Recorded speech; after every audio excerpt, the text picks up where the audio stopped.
Hi there, in this video I want to show you how to install Facebook Messenger on your iPad mini 6. Let's get started. So to install it or any other application we would need the App Store. Just open it and here use the search bar to type in Facebook and find it.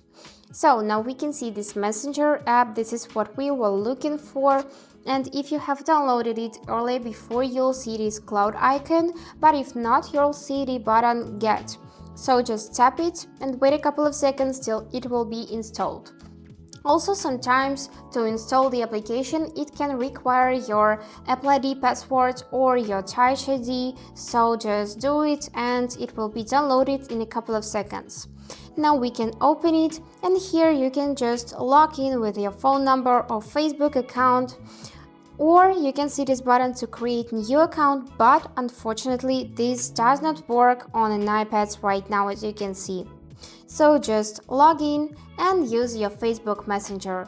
And that's it for today. I hope this video was helpful and thank you for watching.